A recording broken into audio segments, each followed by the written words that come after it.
The creators call it I'm schmacked. I'm schmacked. Getting schmacked. I'm schmacked. I'm schmacked. Getting schmacked. Well, Chris, it's called getting schmacked. 3, 2, 1. Welcome back, everybody. Today is one of those days where I'm probably pinching myself, thinking, Sean, how has this happened? You've somehow managed to land Miss Great Britain, Jen Atkins, on the podcast. Jen, thanks so much for taking the time to join me today.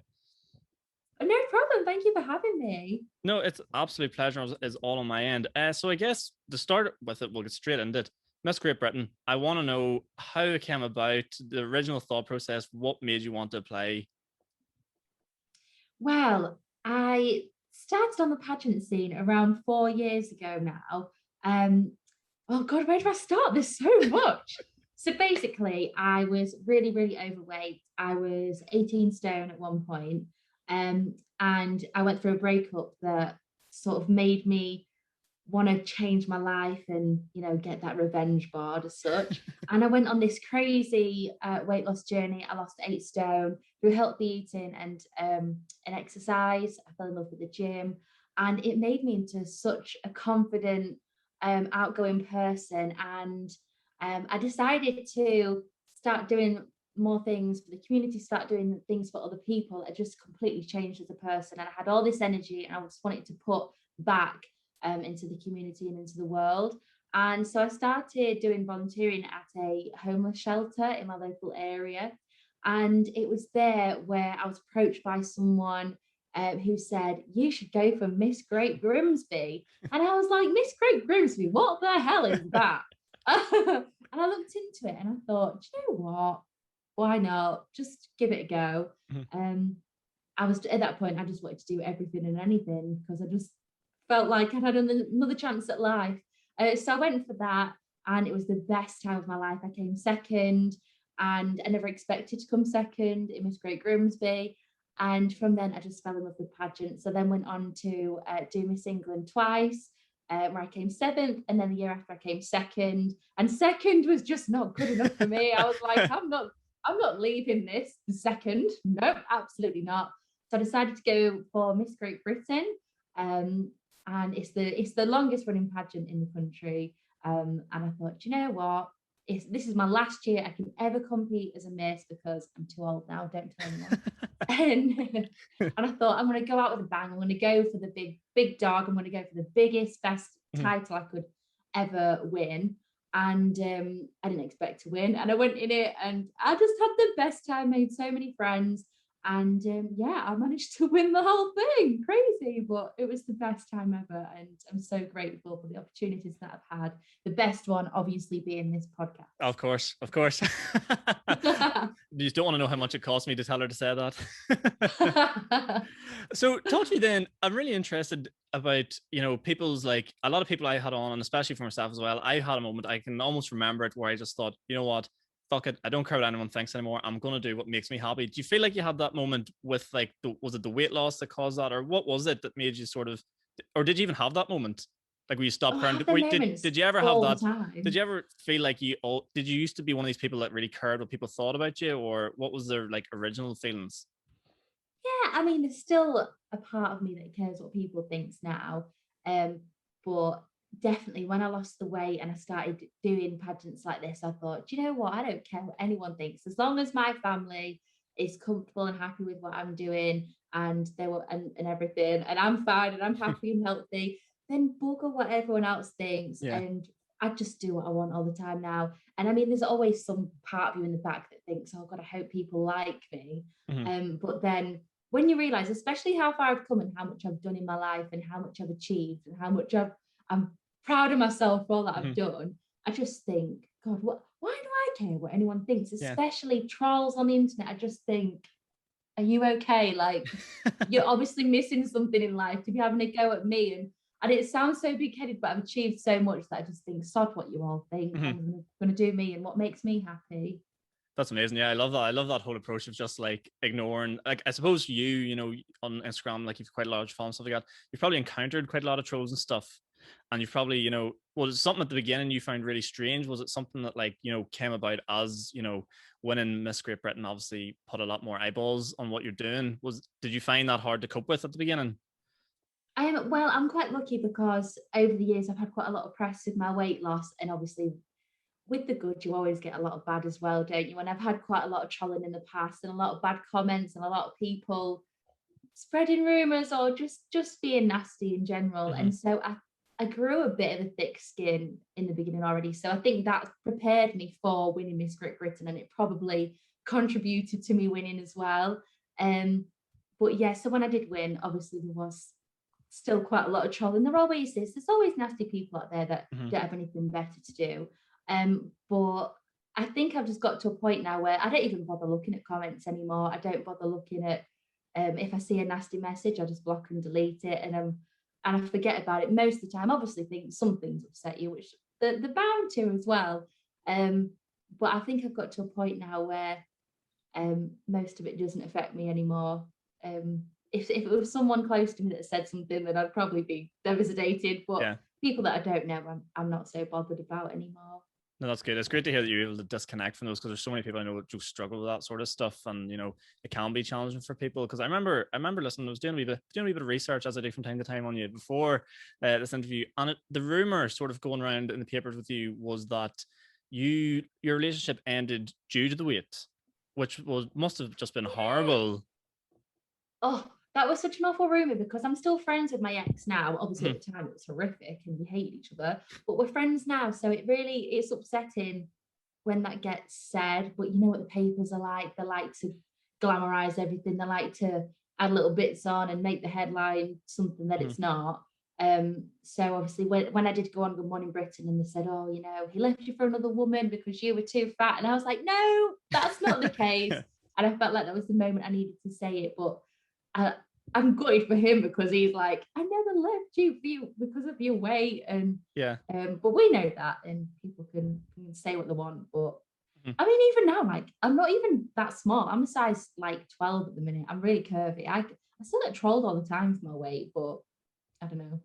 People are mean. Yeah, no, they are, and such a strange thing. Like these fellas, I feel like, or like, I'm stereotyping here, like these fellas and like online trolls that make these comments are the biggest bunch of losers that would like never ever have a chance with a girl like yourself, or like, you know, it's unbelievable that these people, you know, I think it comes from just, you know, a place of jealousy and hatred and stuff like that, and it's sad for those people, and I hope those people, you know, grow out of it and sort of wise up, because you know you can do a lot of damage to people and these sort of things. It's okay. Lucky, it's good. Yeah, it's good for you. You said, you know, you had that thick skin and you know you were comfortable sort of like blocking out as long as no one close to you. But I just hope there's people out there that maybe if you've ever have left comments, just, you know, wise up. There's no need for it. I haven't got that many followers really. I think only about 20,000. So, and I have been trolled quite a bit at this point. Yeah. Only with 20,000 followers. So I dread to think that if I had like 1 million, goodness. So like, how do people have the time? Is that something you sort of like, you know, are you happy with the level you're at the minute? Do you think you'd like enjoy one of those like big accounts with 1 million followers and stuff like that? Or are you sort of, do you think it's something you're happy with? Oh, that's a tough question. One part of me is like, oh yeah, I'd love a lot more, because I do music as well. I'm also a singer, a country singer, and I've got a new single coming out. So more followers would be beneficial for that. Yeah.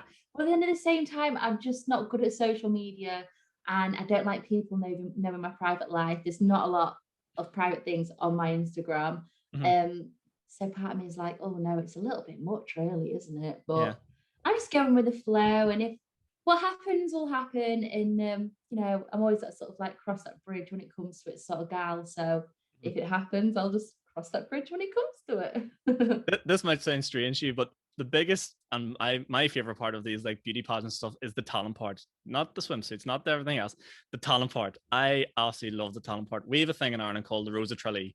Not sure if you've ever heard of it. Okay, it's basically like the Irish equivalent to like, you know, Miss Great Britain and stuff like that. And basically you get a rose from like each part of the Irish. So, you know, you'd have like a Belfast and Down and all these places, and they would go down to a place in Tralee down in Kerry, and they would take part in the pageant. But the best part, always without doubt, is the talent part. One year there was a girl, I remember, her talent was milking cows. And that's the sort of stuff you're dealing with. Yeah, they go down and the milk cows and play musical instruments and sort of similar stuff that you are. But your talent in particular is obviously the country music. Yeah. Oh my God, I wish I could milk a cow. I wouldn't even know how to start. I don't know what the orders, but I wouldn't know how to do it. Just, I don't know. Well, that's brilliant. Oh my God, I want to come watch now. I'm coming to Ireland. That's what the Ireland equivalent is. We have the Rose of Tralee and the milk cows and do like lasso sheep and all this crazy sort of stuff goes on. That sounds great fun. And these gorgeous gown balls and stuff they got there. But I want to quiz you about your country music, because I have slight connections over here with Irish traditional music, so like banjo playing and like all those sort of instruments and stuff like that, and it's stunning. Something I've only recently found out within the last 5 years. But country music is humongous, and I never realized how big it was. Yeah, I think the UK is still a little bit behind. Obviously, it's huge in America and Ireland as well. I think you just said that. Yeah. I'm going to say yeah. But in the UK, it's just not as big yet. But it's getting there slowly. I'm absolutely dying to get back to America and show them some of my music. I don't know when that'll be, thanks COVID. But anyway, but no, I'm trying to get out in the UK country scene again. I did release a song back in 2018, but I took a break while other things in my life was happening, and then obviously the Miss Great Britain thing happened. So it went on hold for quite a bit. I did actually start to record a new single just before the pandemic, and then during the pandemic I went off it so badly that I decided to do another one instead. So I'm recording that on Monday, which I'm super excited for. My second ever single, and it's been 3 years, so I hope it's a good one. But no, I'm really excited, and yeah, I don't know. I'm really excited to sort of hand over my crown and just concentrate on music a bit more, because it has took a back burner for such a long time now, and it really is my passion. I've just started to learn guitar. Well, I say just back in January I started, and honestly, it's just the best. I just love music. It's just. And did you always sing, or like say whenever you're entering your palms, did you know that was going to be like like your talent as such, or like the thing you like really want to pursue afterwards? Oh yeah, my talent was always singing, and there's nothing else. To be fair, I'm not even that much of a great singer. I just try. Oh, stop. I can't stand when good singers. I can't stand when good singers say, "Oh, I'm not a great singer." Like, I know so many musically talented people, and they'll just go, well, I'm not great." It goes, trust me, I'm not great. Like if I sang for you now, I'd clear the room. I had no problem. Really? I want to hear it now. I'm intrigued. Nope. It doesn't happen for a reason. reason. Give myself like a 6 out of 10. I feel like the whole Miss Great Britain thing, bumps it up a little bit. But I'm not great. I'm just a bit quirky, I guess. But like, I'm not good at anything else, so I just cling on to that 6 out of 10. Because I'm just not good at anything else. I don't believe that one bit. I don't believe that one bit. So so then within the actual pageants, I'm going to talk one more bit about the pageant, because I had so many questions. People wanted to know all about it. So another part that intrigues me is like the questions you get, and obviously for each pageant it can be different. What sort of questions were you dealing with, or like what sort of stuff do you talk about? Because there's like, I've quite a lot of people are writing questions and currently competing in the Miss Northern Ireland competition, which is obviously very similar. Oh, no way. So like, what sort of questions, or like how would you deal with it? Oh my God, how exciting, by the way, Miss Northern Ireland. Oh my God, I want to come watch. Yeah, so in Miss Great Britain we have a 2-minute interview stage, which is during the day. And that is just 2 minutes of you talking about yourself and your why and your platform and just anything that you think is interesting that people will find interesting.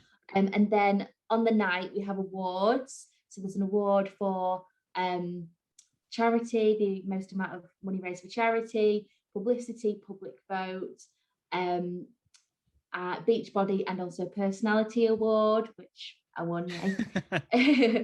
And so if you win an award, you get a question relating to that award. And then also top 12, I think it was, got another question as well. So I won the personality award, and then I got another question as well. I can only remember one question that I was asked though. And it was, who is your role model and why? And the thing with any question you get asked, no matter what it is, you need to answer the question, but then turn it around to say something interesting about you. So just as an example, they said, who is your role model and why?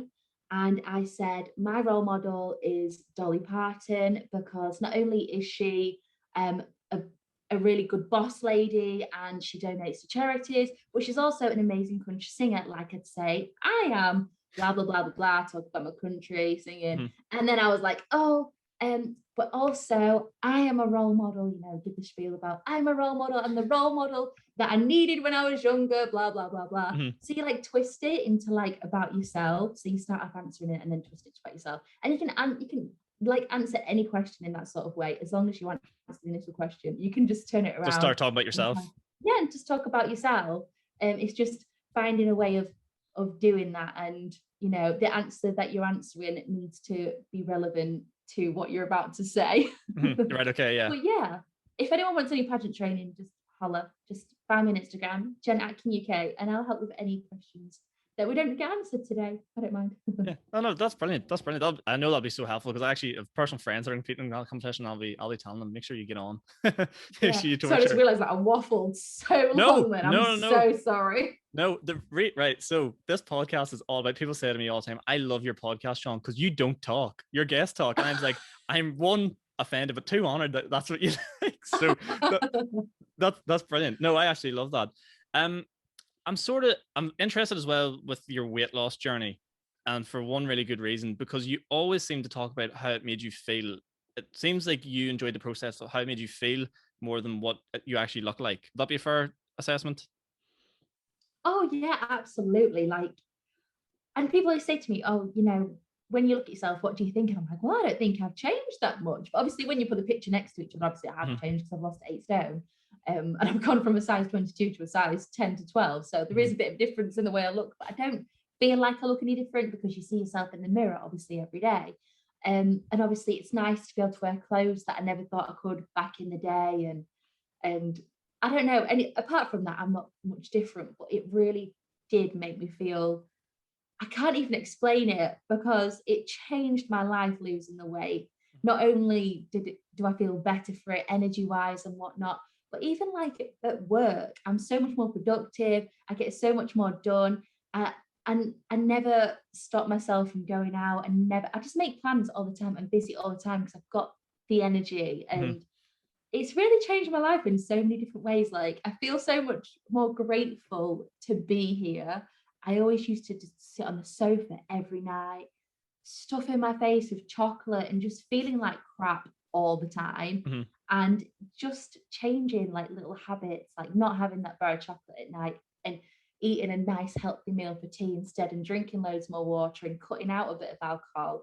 It literally changed my life. And it's just them little changes that can make such a big difference, not just the way you look and the way you feel, but your job and the way you are with people, and the way you feel about life in general. Like I said, I'm so grateful now. I genuinely feel like I've been given a second chance at life, which sounds cringy as anything, but it's so true.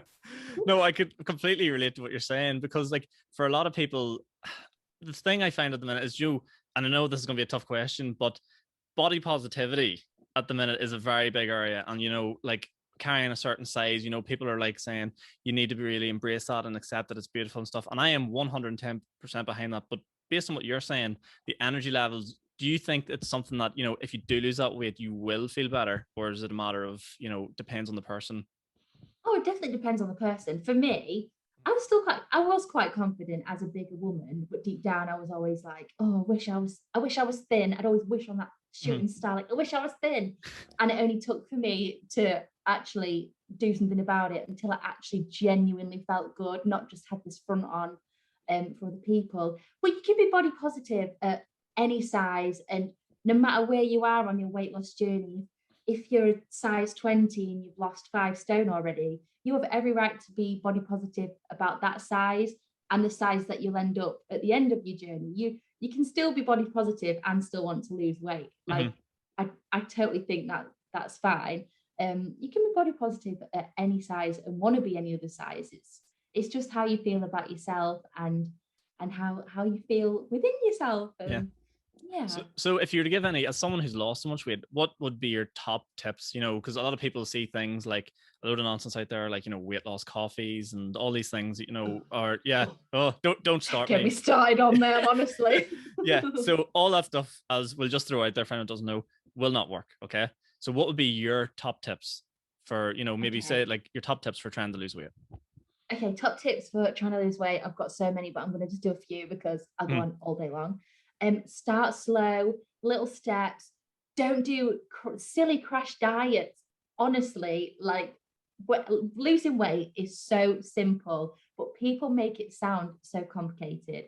All you need to do is eat less, move more, and stick to it. That is it. And I know it's so hard. I've been there, I've done that. It's not easy. But once you get into that zone, once the weeks have passed, I promise you, it's so, so worth it. But my top tips would be water, drink lots and lots of water, stay hydrated. It's good for your skin. It's good to flush all the toxins out of your body, and it makes you feel full. Sometimes your body thinks you're hungry, but you're just thirsty. So drink lots and lots of water. Cut down. I'm not saying cut out, because who doesn't love chocolate, but cut down on chocolate and sweets and processed foods like that. Try and save them for the weekend or as a treat, because you really do enjoy them a lot more when you have them less regularly. And it's sweets and chocolates and things like that are what really just absolutely throws everything out the window. You can work out for 8 hours a day, but if your diet is horrendous, then it's not going to do anything. But yeah, get your 10,000 steps in every day. I think so many people concentrate so much on calories and I should be burning this amount of calories. Try not to think of it as like that, but try and have proper meals, you know, where you've got all your food groups, lots of protein to fill you up, and try not to drink in the week. I know it's super hard, we're in a pandemic. Drinking in the week is my favorite thing to do, but try not. And if you're gonna do it, go for gin and slimline tonic, because it's the least calorific alcoholic drink. But that was me last night, so who am I to judge? No, I think that's really good advice. I think a lot of people with weight loss tend to, as you said, you know, make it more complicated than what it needs to be. You know, it really is as simple as more output than input, and simple things like, you know, maybe aim for 10,000 steps a day and not sitting around all day, getting up off the couch in the afternoon after work, you know. And I think for a lot of people as well, they know themselves, you know yourself, I shouldn't have had 2 bags of crisps tonight, or, you know, things like that. It's not, and I have a lot of beef with a lot of like PTs and coaches and stuff from time to time, because I feel like they overcomplicate it for people. Oh, so much. And do you know what? PTs do my absolute Sweden. And they give you these meal plans and they don't tell you why they're putting all these random meals on it. They just go, eat that, there you go, have that. And this is the problem with like society, the government. Like this is the problem with people in the whole wide world. They just throw stuff at you, tell you to do stuff, but they don't tell you why. The lack of education in healthy eating and exercise in the country right now actually makes me physically sick. It's ridiculous. They tell you what to do, but they don't tell you why, and they don't train anyone or educate people enough to actually lead a better life. And the problem with this is that because we're not educated and we have to go out and get our own education and whatever, and people like teach their kids the same bad things that they've known all their lives, and it's just going to roll on and roll on and roll on. And it, like, when are we ever going to learn? We need so much more education. But this is my platform, and this is why I do things like this, to try and help people and educate people. I try my best. I'm not the best speaker, but I try my best, because the lack of education in this country for health and well-being is just ridiculous. Yeah, it is. It's something that blows my mind every time I bring it up. And like, you're like me, you get so passionate. I got so passionate. Yeah. We get so, why do we get so passionate? We're like, Boris. I remember. I remember one time seeing my sister. She went to like some sort of boot camp thing, and the guy had give her like some food diary thing to eat, and she's like, "Oh, tonight's dinner is going to be chicken in a wrap." And I was like, "Oh, that sounds nice." And she was, "But the wrap can't be bread. It has to be lettuce leaves." I was like, "Excuse me." Yeah, excuse me. And she's like, "Yeah, this sounds yum." I was like, "Yeah." It's like, one, you're never going to enjoy that, and two, I don't even know how you'd even construct a lettuce leaf wrap. Like, it just does my Sweden, honestly. It does. It's so frustrating for people. But I mean, I think it is getting better. Ever so slightly, we are getting better. I do think. I don't know, because in my opinion, there's so many PTs out there and whatever, and they're selling these meal plans at such a hefty price, and they're saying, eat this and you'll lose weight. They're not telling people why they need to be eating all this, or what they're eating, what's in it, and why. They're just literally giving people meal plans and saying, eat this, you'll lose weight. And I just think that's just the wrong way to go about it. But people are just they just believe in these meal plans so much because they see all these pictures and, oh, this worked for this person, and it probably will work, But you need to know why you're doing it, because as soon as you finish this meal plan and this 12-week transformation, you're just going to go back to your old ways, or you're just going to be eating the same 5 meals that this PT that you paid £100 for. Like, you're just going to eat the same 5 meals for the rest of your life, and that's not a good way to live. No, exactly. There's a big thing at the minute. Do you like these like ready meals you get and you put in the microwave for like your lunches and your dinner and stuff, and it'll like make you lose weight. But like, oh God, the amount of like output I do compared to you, you know, like if you're a footballer, you know, like a singer, like it's going to be different. You can't just give the one meal to everybody and go, this is the magic, the secret sauce, the weight loss. It's frustrating. But anyway, before steam starts physically coming out the side of these earphones. I know, I'm so sorry. We're getting so into it, aren't we? But that's it, right? Finish these podcasts. We're going to make a health and well-being business right now.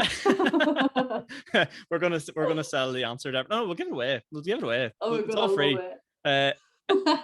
One thing I really wanted interested in was like, see, winning the pageant for Miss Great Britain, would you reckon it changed your life? Would that be a first statement? Do I think Miss Great Britain changed my life? Yeah.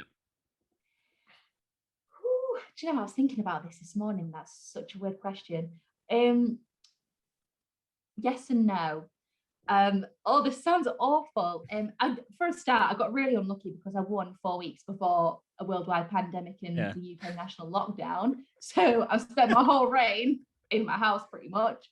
So that's not a great start. I do think I could have done a lot better without the pandemic, but you know, COVID came when it felt like it needed to. But the thing is with pageants, and especially these days as well, because they're not so popular and they're not so well known and whatever, they're not a life-changing thing. They're a hobby, and that's fine. Like, I have a full-time job aside that. I have my music, I have everything else. To me, like, pageants are just a hobby, and that sounds so ungrateful because I know so many other girls would have been like, oh, this is my life. But the nitty-gritty is, it literally is just a hobby. It's not life-changing. You don't get fame and fortune at the end of it. I barely got any prizes, which is fine. I didn't do it for the prizes, but and like I said, I've only got 20,000 followers, which isn't, in the grand scheme of things, isn't that much. And I think that is down to the weight loss. So it isn't life-changing. Obviously, I'm super, super proud of it. I mean, how many people can say they've won Miss Great Britain? Actually, I think only about 71 people since like 1935 or something. So like only like 71 people can say that, which I'm super proud to have won it. And yeah, but at the same time, it's not life-changing. It is something I can look back on and be like, oh wow, I did that, and I worked so hard to lose my weight, to like have this amazing platform and to try and help other people and to do this and that and the other. So to me, it was definitely the cherry on top of the cake. But you know, like, it's not life-changing. Yeah. But I am proud. I'm super proud and grateful. No, don't worry. You definitely come across grateful. I just imagined like winning something like that, like maybe like your DMs blow up, like there's a load of guys trying to like hit you up, like maybe like Pretty Little Thing, or like on the sidelines trying to come in. None of that. No, I mean, Pretty Little Thing, if you want to hit me up, you know, follow me, I'll accept. Guys, not really, not many. It's not really made that much of a difference, to be honest. I've had some great opportunities, amazing opportunities, podcasts like these. I've been on the Kelly Clarkson show. I've done Good Morning Britain 3 times in the past year, which is a dream. And I've been able to use like my health and well-being to make a difference. I've done loads of stuff in my community, and you know, bits and bobs, and it's been good obviously for music as well. It's like it's like a little bit of a boost, isn't it? But it, like I said, it's not been life-changing, but I am super grateful for it. I mean, who would have known what would happen if the pandemic didn't happen? Yeah. Who would have known? Also, I was meant to be on the circle. It was in the press. People don't know because I didn't share it. Okay. But I was going to be on the circle, but someone did go run into the press. Someone that close to me did go run into the press. And obviously, if you've seen the circle, no one's meant to know who you are, especially if you're catfish. I was actually going to go in as my size 22 self, which would have been amazing. That would have been unbelievable TV. I'd have won the 50k, and that would have been life-changing. But you know, it is what it is, and everything happens for a reason. And like, I've had a great time being Miss Great Britain, but I still do believe like my bigger moment is going to come. This isn't the Knows be all well. end all. Yeah. No, I love that. Yeah. And I love every guest I've had on here so far has been, everything happens for a reason. And it's something I live by every day. I love that stuff. I think we're going to How wrap do up. you? Yeah, I love all that. I think, all the hard comings and everything, it all pans out in the end. Even if it's not meant for anything as spectacular as, being present or something crazy, it all happens for a good reason. You don't know what effect you could have on someone's life, even if it's just one When person. you say honestly, it literally. Say again. Just say it once. You know what? Sorry to cut you off. That was nice. The Northern Ireland accent is a very, very rare thing. It's not a charming accent. I love it so much. Sometimes I just zone out, just listen. I don't know what word you're saying, but I just know you speak. Yeah, you can pick up every bit and piece of the conversation. But we're so similar, by the way. We literally think about everything the same. Yeah, no, like it's actually it's been interesting. I think we're going to finish up here, Jen, with a couple of quick fire questions, if that's okay with you. Oh yeah. So we have one from our good friend Damien. I'm sure you know who Damien is. I do. He wants to know, what has been your most interesting hotel stay? Oh God, do you know what? I knew this was coming. so I know Damien because I stayed at the Shankly in Liverpool. Mm-hmm. Oh God, this story kills me. It's funny now, but at the time it wasn't. So we stayed at the Shankly, and it's not even funny. And the fire door, when you leave your hotel room, the door didn't shut properly, like it's supposed to. And these two girls from the street just came in, like tried the door, opened it, and they saw my fella's keys, which were like Mercedes keys. It wasn't a Mercedes car, by the way, so laughs on them. It was a Mercedes fishing van, so have fun with that. And they obviously saw it and they're like, oh yeah, Mercedes. Anyway, someone came back at like 2 o'clock in the morning, guys, to steal it. God, jokes on them though. Imagine thinking you've got like a brand new Mercedes that you're about to steal, and it was a Mercedes fishing van. That was so funny. I bet they thought, what? Anyway, so we ended up nicking it, and yeah, it was quite traumatic. Poor Damien had me crying like the whole day. No but way. It was amazing. What a guy. It's such a strange situation to meet someone, but I literally love Damien so much. Yeah. And he was super helpful. And yeah, so it did get nicked, but we did get it back like the same day. So I would never think that someone would ever do that in hotels. You just go around and checking doors all day. That's so strange. Literally, we walked past him in the corridor as well. That's how super close it was. That's so weird. I have such like a weird, like, you probably see if anyone's watching this on YouTube, I sit with my back to walls all the time. I'm really weird about Joe open doors and stuff like that. And we were in a hotel last week, and even if Joe just always pulled them shut. There's something weird in my brain with open doors that just doesn't God, that you need to check it all the time. Yeah, just always check the doors. And I can't sit in the room with doors hotel, open. Honestly, every time I leave a hotel, I get PTSD so bad that I have to go back to the door, and I'm like, definitely sure. No one's getting in this time. So bad. I knew that question was going to come up, David. He actually told me yesterday, he goes, make sure you ask it, I'll not tell you. And Jen, I'll let you down, and you definitely didn't there. Someone wants to know, Jen, who's your, we'll not do favorite because I don't like picking favorites, but who'd be your top country artist you like to listen to at the moment? At the moment, Carly Pierce, Tennille Arts. I'm saying that right, Tennille Arts. Wrong.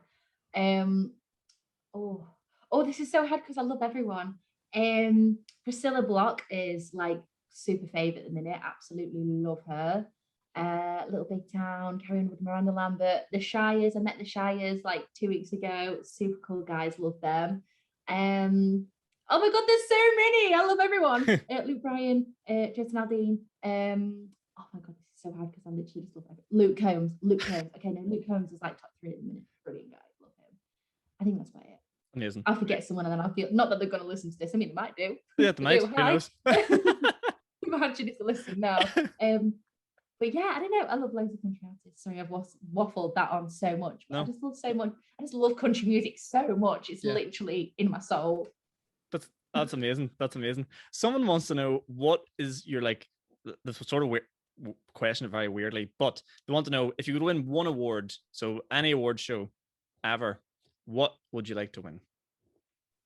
Tennille any award in the whole world? Any award. So like, you know, like that anything. exists? Yeah. My brain straight away went to an Oscar would be mine, I'd say. Or like a Oh. Nobel Peace Prize or like anything out there at all. Oh no, like I want to be knighted by the Queen. Is that a thing? Like, can a woman be knighted? Or like, what's the Sure. woman version Yeah. of knighted? Is that a thing? Surely you can Or be. is it the same thing? I don't know. Is it a dame? Is that a Well, thing? that's my answer. I want to be MBE'd or whatever it is by the Queen. What would I be? What would I be if I'm not a sir? Lady. I want to be a lady. That's what I want. Yeah, that's my answer. Lady Atkins. That's what I want, please. Like the Queen, if you're watching this, Yeah. hit me up. Well. And my final question, it's a very Irish question, but I'm going to give you the backstory to it. So we have football. Football over here is called Gaelic football, okay? I'll explain this nice and slow. So we have Gaelic football over here, and every year there's a massive tournament that goes on, and the finals are held in Croke Park. 82,500 people attend every year, the final. And the team that have currently got into the final is called Mayo, okay? And Mayo have had this curse on them since they last won, which is like 1960 something, okay? And since 1960s, they've lost, I'd say, 12 of these finals because they were cursed. And apparently they were cursed because when they last won, they drove past like a funeral and they didn't stop their celebrations while going past. It was very disruptive and like someone cursed them, okay? And now this all sounds crazy, okay? I know you're looking at me like, he is crazy. But this is the curse, and they've never won it since. However, 3 or 4 days ago, they played Dublin, who hadn't lost a game in 5 years, All-Ireland champions for 5 years, and they beat them in the semi-final. So they're now in the final. My question to you is, do you think that Mayo will break the curse of their All-Ireland final and beat either Tyrone or Kerry in the final? Now, I know you have no context or have no idea, but I just want to see if you're superstitious enough to believe. No, I think Mayo can win. You think they're going to do it? Why not? Yeah. I'm just going to manifest the hell out of it. Yeah. Mayo to win. So come on. The thing with it is they're saying they'll never win an All-Ireland final until the last member of that last team in 1960 that won died, and there's currently only one person still alive out of that team. I don't like this. This is so crazy. Like part of me like wants to believe this so bad. Yeah. But I'm all about breaking curses. Bad voodoos. So so there you go. Broke a few mirrors in my time, and I can confirm that that's definitely not correct. Come on, I'm going to say Mayo's going to win. Yeah. Can you let me know? Because I want to know now. Yeah. But we're actually, you believe it or not, Gaelic football has made its way onto Sky Sports. So yeah, have a little look. I think Mayo's going to win. I have no idea about football or sports in the slightest. Yeah, but Mayo to win. There you have it, everybody. The biggest question on the show to date: Miss Great Britain says Mayo's going to break the curse and win the All-Ireland final this year. Oh God, nobody put the bets on it. For my sake. I think that's going to do it, Jen. I really, really appreciate and had an absolute blast chatting with you. Is there anything else you want to close out with, or any last comments? No, not really. Just thank you so much for having me. I've had a blast. Yeah. So, guys, this will be available everywhere you can get your podcasts. So, Spotify, Apple, all these other places you listen to their podcasts. We're also available on YouTube as well. Jen, again, one more time, I want to thank you so much for taking your time. I wish you all the very best with your country music, especially, which I will be going to listen to after this. And again, thank you so much for your time. I really look forward to meeting you again in the future. If you've enjoyed this episode, guys, of the SMAC Talk podcast, please go on ahead, leave a review, leave a like, and subscribe. And we'll see you all again in the next one. Thanks, Jen.